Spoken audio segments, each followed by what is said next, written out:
studio today for your bonus segment. Dude, I cannot believe this fucking hangover. I mean, it's crazy. Because I, again, went up. Fever, headache, loss of smell and taste. Diarrhea. I know, and you know what sucks is I go to the doctor and they're like, "Hey, do you have any kind of GI problems like diarrhea?" It's like, yeah, but I've had that for 6 months. It's not COVID related; it's diet related. Dude, I just had too many stupid IPAs. We went to, he had these things called 51K or whatever, and they're like 7%. And you don't realize how much 7% is? Well, that you're drinking around a fire. You know what I mean? So you're hanging out and you don't want to not, because we didn't know each other enough I didn't want to be sober and have conversation with him, because after our mountain biking at the hill in Marquette, a couple of his friends were coming up there too that he knew from Marquette. And I'm like, okay, if they want to go out, I'm not going to go out. But if they want to go out to the bar to go listen to music or whatever, I'm bouncing. And I was hoping for that because I wanted to just go home. I didn't want to, because I knew my mountain bike trip was done. I'm not going the next day mountain biking. Yeah. And I wanted to go right. But you wanted them to go out so you could Irish exit. And I was just going to go, you know what? Since I'm not mountain biking in the morning, you guys get out of here. You don't have to worry about me. I'm just going to head home. But it didn't. And I ended up staying at the bonfire with them. And I, again, didn't want to, we don't know each other enough to me being sober and him not being, or him not, what are you going to do? And then, like, I'm tired at, like, 7, and I'm like, all right, I'm going to hit the old, so I'm like, I'll just sit here and continue to drink beer with you. So these conversations, they were good conversations, but they're better when I'm more talky when I'm drinking, you know what I mean? So, again, justifying why I had so many stupid IPAs, and IPAs stick on your breath, so the next morning... All you could taste was pine needles? Oh, it was awful. Did you not bring it? Did you just drink all of his? Yeah. No, I ended up... Did you give him money? No, no. I ended up bringing beer for me, and... You ran out? No. Did you not anticipate drinking that much? No, but I brought a bunch of the random crap that we get here, because I honestly didn't think I was going to go up there and drink a lot of beer, because I didn't think he did, and boy, was I wrong. And so I liked his beer better, so he just kept handing them to me because I don't think he wanted to. Daddy don't want to drink alone. Right. I'm reading the description of this, and this sounds like the worst pile of shit beer. It wasn't bad, I guess. I'm not a big IPA guy, but I could handle those. Grapefruit, apricot, and pine is the flavor profile. That's what they're advertising. And then when they're like, you know what it pairs good with? Ketchup. That's what it's on their website. They're like, it's really good with ketchup. I ate it I knew you weren't going to like it. I knew you were going to love the mountain biking aspect of it. But when you said you were going to sleep there, I still think that you wish there's... Yeah, but dude, mountain biking for the 8 hours you did and then hopping in your car and driving home probably would have been the worst thing in the world. Yeah, 4.5 hours. And it depends. You know, we were done at like 5:30. You know what I mean? So if you would have left from the ski hill, you could have got home at 10? Well, you gained an hour. So 5:30, 6:30, 7:30, 8:30. I'd been home at 8. It's 4.5 hours. Am I doing the right math? If I left at 5:30, 6:30, 7:30, 8:30, 9:30, 10, it'd be 9. So I'd be home around 9, which would be doable. Would have been doable. But you know what's more fun? Driving 4.5 hours with an IPA hangover. Yeah, and you must have been hungover because we had that spat about what speed limits can be in Wisconsin. And I said 70, and you're like, I've seen 75. And then you text me early in the morning a speed limit sign of 70. The thing 70, and then you went, oh wait, no, that's what you said, isn't it? Yeah. And I was just so foggy. You're like, oh, got him! Oh, wait a minute. My wife proved his point. I just proved your point more. My wife, I didn't want to talk to her like on the car ride home, and I would have loved to because I would have wasted so much time. Yeah, I get it. I get it. Some of those times, sometimes you're just not in the mood to sit and talk on the phone when you're driving because you're just not. I've been sick and driving. It's worse. And it's like, I don't want to talk to anybody. I just almost want to sit in silence. Well, I haven't had a hangover or anything in a really long time, especially since I stopped like 5 weeks, 6 weeks ago or whatever. And when I say I haven't had a hangover, if you don't know, it's not like I'm drinking 30 beers. I mean, some nights I went too hard, but I get hungover really easily, very easily. Yeah. I can have a couple beers and I can kind of go, oh, I felt that I drank last night. And to the point where I've always believed that you have some sort of like gluten or hop intolerance. Maybe, probably. Well, anyway, so it's just I'm not used to. Oh, cool. I'm not used to the drinking, and I forgot how pointless hangovers are. It just ruined Sunday. Was just a blob. It's just borrowing happiness from the next day. Truly. Truly. Yeah, the only way that you can, the only way that I found to get past a hangover is it is a process, though. You have to wake up drunk, okay? And then you need to drink a glass of water, a big glass of water every 45 minutes. Then you can get rid of most of the symptoms. You'll still feel fatigued, but if you miss one 45-hour drink of water, set an alarm because you're gonna get hit with a full hangover. Because the worst thing is when you're drunk and then you're awake when your hangover sets in. It is literally the worst. So this is well, there's a disappointment, too, of when you wake up. Yeah. Like, when you're like, oh, God. Like, I felt so, because I've been doing so well of waking up and feeling great, and I was really disappointed in myself when I woke up. Because I knew, like, okay, I'm going to be hungover today, and that sucks. That is a self-esteem. What a self-esteem level you have. You woke up alone and you were disappointed. It was, man. It's just, what bad decision. Well, and it's like, okay. And you didn't even make that bad of one. No, you just had drinks around a bonfire. Yeah, you didn't even spend any money. But I knew that, like we said earlier, I knew I was going to be hungover. I knew. And I could have at one point just said, I'm going to be done and start tackling water. But I didn't. But I ended up feeling worse now. I would have still been a little hungover, but I felt worse because I had probably 4 more of them. Yeah. Yeah, that is the worst. Stupid. I have you ever gotten to a level? Well, no, not for you, because it doesn't matter if you have 1 drink or 30 drinks. You're going to be hungover. Well, it just depends on what level of hangover low. Like if I would have stopped when I was, you would have had a headache, but I would have got over it quickly. Yeah, I've gotten to the level like when you're too aware when you're drinking. I hate thinking about my hangover when I'm drinking. Because it puts my emotions into such a weird state. Does that make sense? Like you're going to get sick, basically. Like I'm having a good time, and then I think about how bad the hangover is going to be tomorrow, and then all I do is sit, and then I drink for a different reason because I'm sad.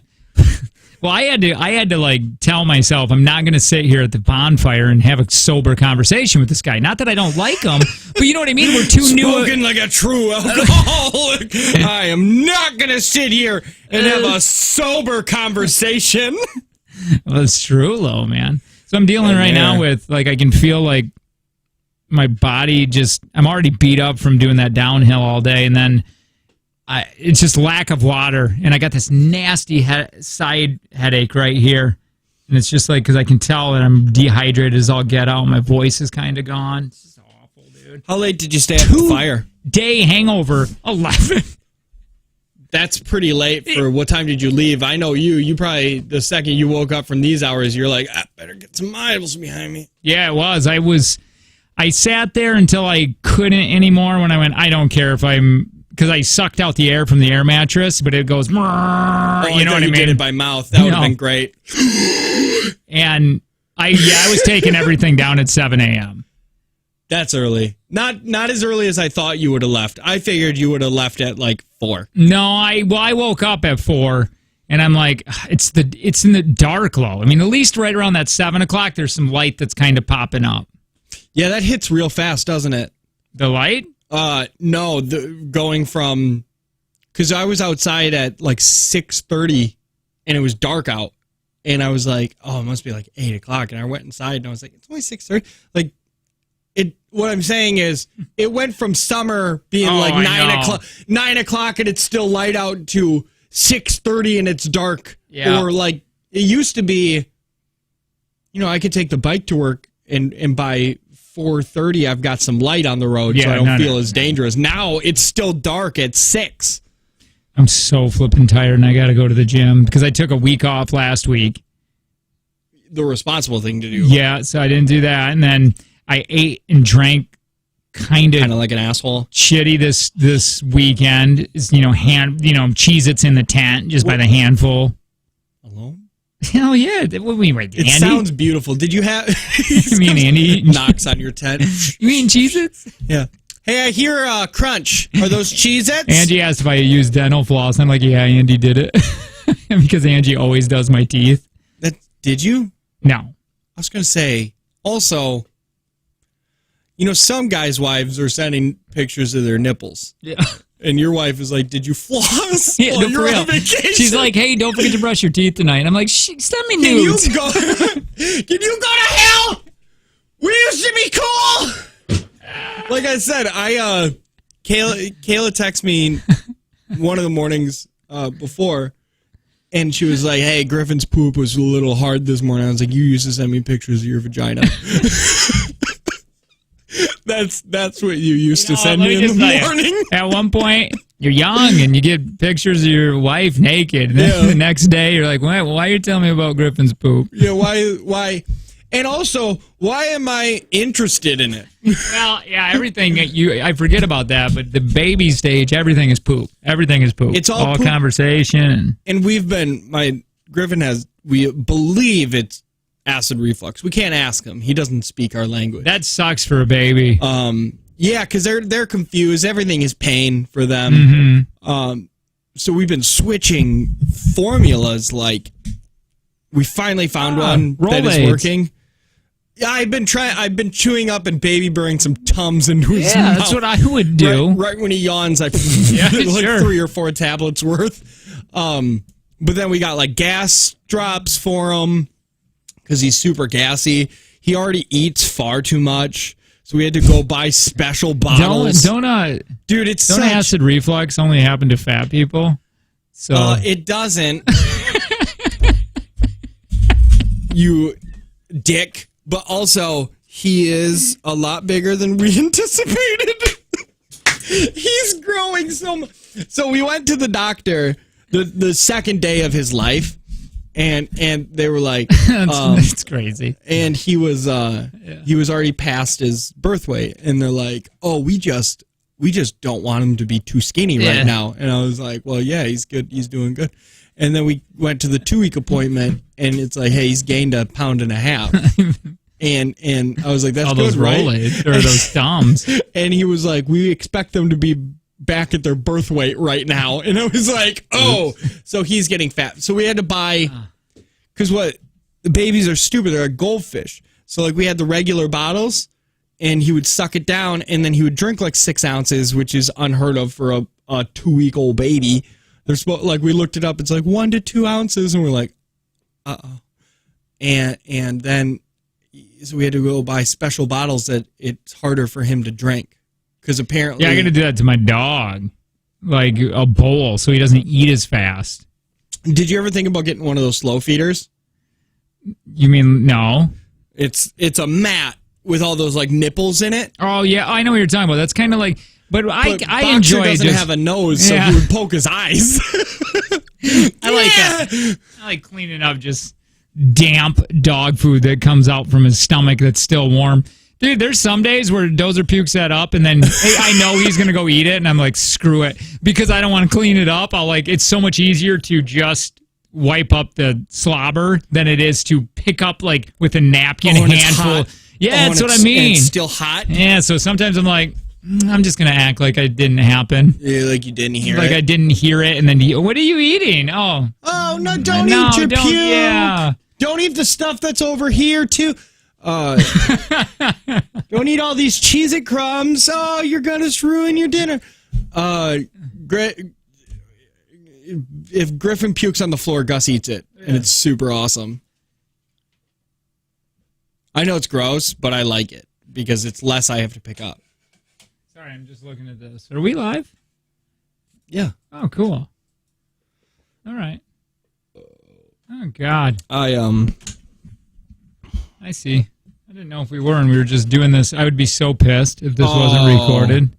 It'd make me give up. Hey, dude, remember when 911... Tell me if this guy's in the wrong or not. Who do you agree with on this? This was his 911 call, okay? Okay. 911, can you police Hello? fire or ambulance? Yeah, I need ambulance, please. You need the ambulance? No, I need police. Well, then why did you say you need ambulance? I didn't say ambulance. I said I need police. Okay, you have the police. Yeah. Where's the emergency?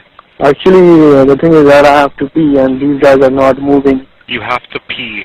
Yeah. This is your emergency that you have to pee? Yeah. And yeah. how are the police going to help you urinate? I have to pee, man. And But I'm not sure what you'd like me to do that you have to urinate. I like can't that. help you with that. I gotta pee, man. I am disconnecting. Thanks. Bye. Everybody's in the wrong there. Dude, I've been in that situation where... But if they're not moving, it's a traffic violation. Like he said, I have to pee and these people aren't moving. So do you think that guy should get a ticket if he gets out of his car and goes pees? But I mean, not in front of everyone, but everybody knows that he's peeing and he can somehow hide it. You think a cop should give him a ticket for that? Or it's like, dude, I had to... What do you want me to do? Because people have died from holding pee. That's too slippery of a slope. That is way too slippery of a slope. People are going to start peeing near schools and in front of children. I'm just saying, man, like if there is a traffic jam, I've been in that, and it is the worst. I pee in bottles. You have but I don't to. clean my car very often, so I always have a pee bottle ready. But, dude, that 911 guy is a dick. Dude, they all are. Do you know I actually went and watched that take place, real 911, when I was in my 20s? Oh, you went to a dispatch?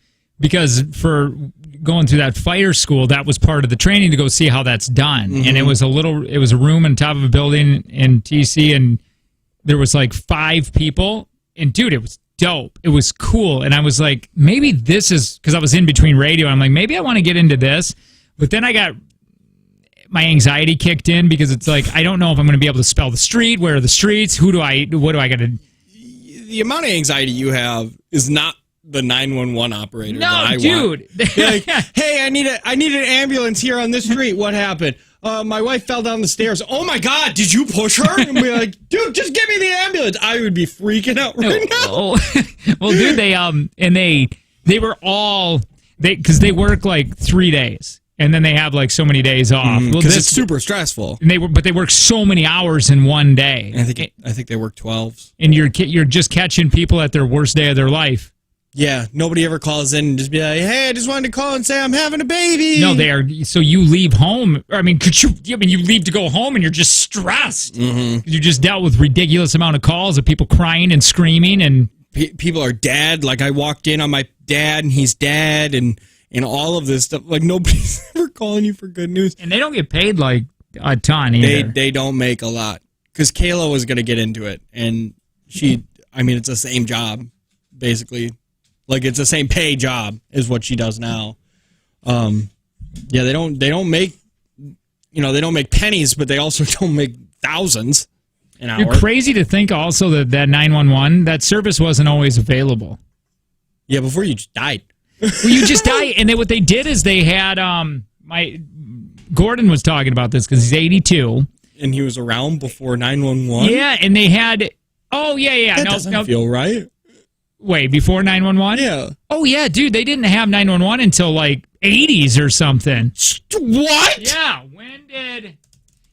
While 911 is now part of almost every municipality's emergency management... 1968. Oh, my God. Look at as recently as 1989, only 50% of U.S. citizens could dial 911. Nowadays, it's right around 99%. Oh, my God. So it was invented... in 1968, but it wasn't wildly accepted. Who was stopping that? I don't know, man. What legislature was just like, I don't think we need, that's not enough, that's too many numbers.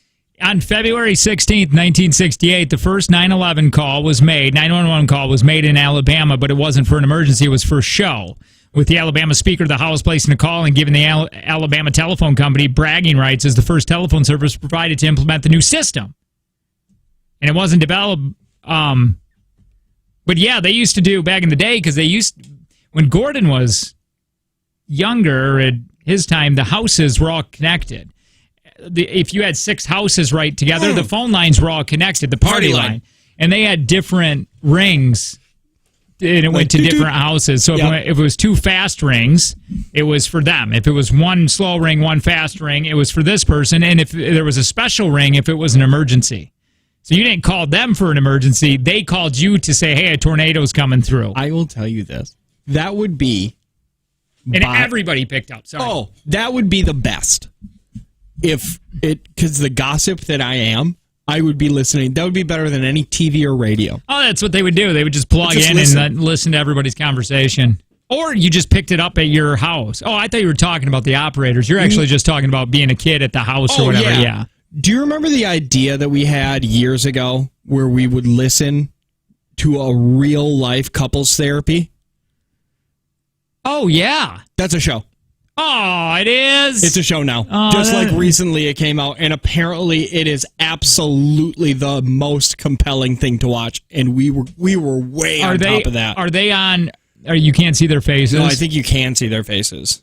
Probably. But we wanted to do it as a podcast. Where you just hear a therapy session. Once a week. It's every season is a new couple. And you go through their problems. Oh my God, would that be compelling?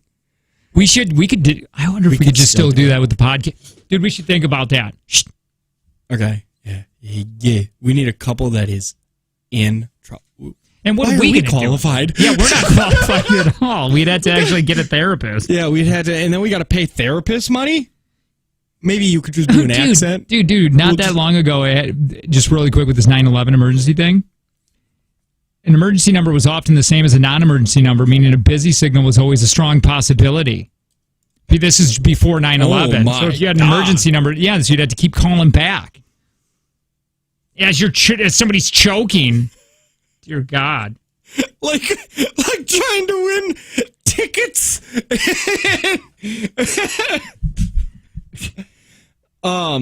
Hey, you want to hear something really fucked up that I heard? Yeah. As recently as 1999, it was commonly stated that babies could not feel pain until they were a year old. That's when I found out. It's like, kind of the same boat. I remember I didn't think fish could feel pain. Because that was like a thing That's just what people told you to make you feel better. And I was like, how do we know that? Yeah, they don't feel pain if it makes you feel any better. It did for a while until then I found out I think they feel pain. Yeah. Dude, they were doing surgeries. If they had to do surgeries on a baby... Come on, I don't want to hear that. That's so awful. Yeah, they would do it without anesthesia because they didn't believe... Jake, up until 1999, you and I could have had surgery as babies with zero anesthesia. I did have fucking surgery. But see, you can't. But I don't remember it. So there, you can't feel pain. You don't know. I just want to know why the doctors are just... Into the 90s, it's not like the doctors are like, get the ghost out of their blood with leeches. Like it was, I don't know, ask them. Hey, baby, you feel pain? They can't say shit. What are they going to do, sue us? Yeah, I got to go. Yeah, Let's get. I got to, yeah. My head hurts. All right. Are we good? Sure. You don't care? No, I mean. Good? Yeah. All right. Oh, this is where I said. Oh, no, do we have to wait for all of this to end? Like this entire thing? Well, I'll skip it.